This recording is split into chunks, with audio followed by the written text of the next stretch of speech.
जय हिंद दोस्तों, आज हम देखने वाले हैं रामधारी सिंह दिनकर का जीवन परिचय। ये बोर्ड एग्जाम की दृष्टि से बहुत ही इंपॉर्टेंट टॉपिक है। अगर आप क्लास 10th में हैं तो ये आपके लिए मतलब इम्पॉर्टेंट ही इम्पॉर्टेंट है।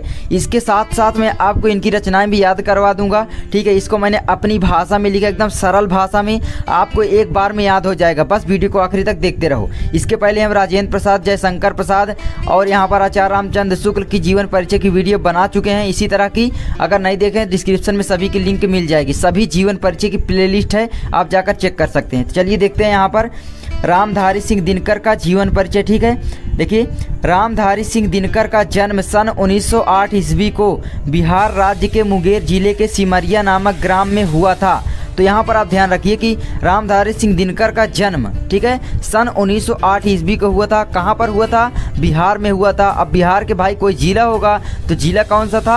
आपका मुंगेर था। ठीक है, बिहार राज्य के मुंगेर जिले के एक गांव होगा, मतलब सिमरिया नामक ग्राम में हुआ था। इस तरह आप कहानी के तौर पर याद करेंगे, आसानी से याद हो जाएगा। देखिए आगे है, इनके पिता का नाम रवि सिंह था।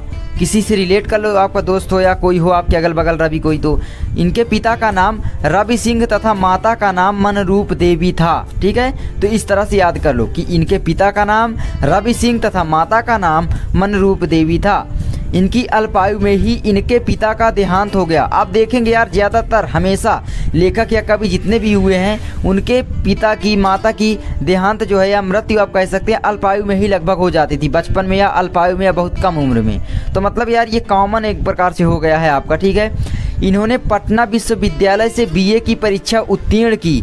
पारिवारिक कारणों के कारण ये आगे नहीं पढ़ सके। देखो इन्होंने पटना, देखिए बिहार की राजधानी, अरे वो सॉरी, बिहार की जो है क्या है, पटना है। ठीक है, अब बिहार के पटना से क्या किया? विश्वविद्यालय से बीए की परीक्षा उत्तीर्ण की। ठीक है, बिहार की भाई राजधानी क्या है? पटना ही तो है। तो भाई बिहार की राजधानी जब पटना है तो यहाँ पर विश्वविद्यालय से बीए की परीक्षा उत्तीर्ण करेगी कि नहीं भाई? पटना से। ठीक है, अब देखो पारिवारिक कारणों के कारण ये आगे नहीं पढ़ सके। भाई पारिवारिक कारण क्या था कि इनके पिता का देहांत हो गया था, अतः नौकरी में लग गए। अब पिता का देहांत हो जाएगा तो इन्हें ही तो नौकरी करना पड़ेगा कि नहीं करना पड़ेगा? भाई पैसे कमाने के लिए, जीवन यापन करने के लिए कुछ काम तो करना ही पड़ेगा भाई, कोई देने वाला था नहीं। अब देखो आगे है, कुछ दिनों तक इन्होंने प्रधानाचार्य के पद पर कार्य किया।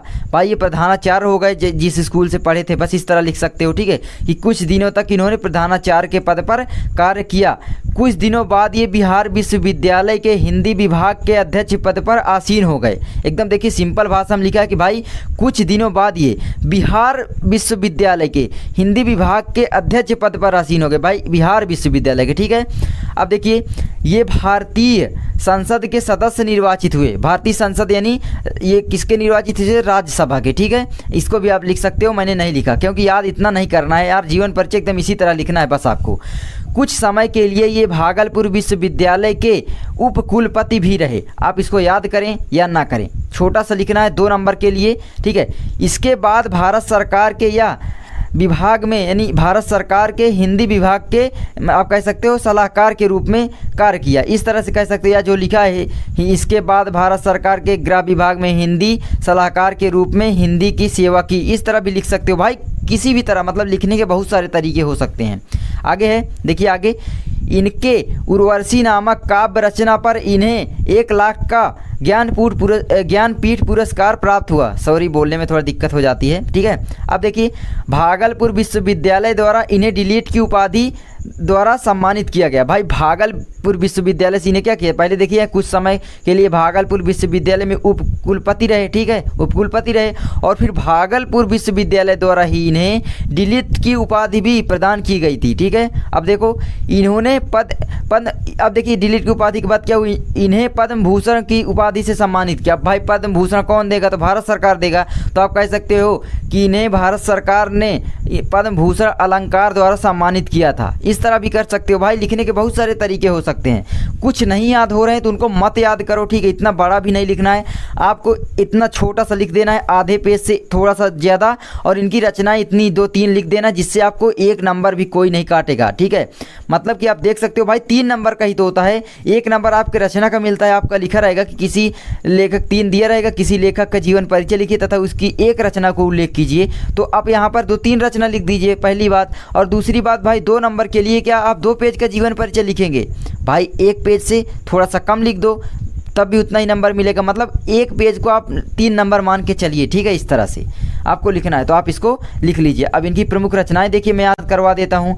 संस्कृति के 4 अध्याय, संस्कृति के 4 अध्याय इनका क्या था, संस्कृति ग्रंथ था, ठीक है। अब देखिए यहाँ पर लिखा ही है। अब देखिए रेणुका हुंकार, ये क्या था इनका, कविता ग्रंथ। क्या था, रेणुका हुंकार कविता ग्रंथ। अब देखो काव्य संग्रह क्या था, भाई कविता का मतलब काव्य भी एक प्रकार से आप कह सकते हो ना, काव्य के रूप में ही था। अब देखो काव्य संग्रह क्या था, काव्य संग्रह इनका था कुरुक्षेत्र, ठीक है। ये महाकाव्य था। कोई पूछ ले कि भाई रामधारी सिंह दिनकर का महाकाव्य क्या है, तो भाई कुरुक्षेत्र है।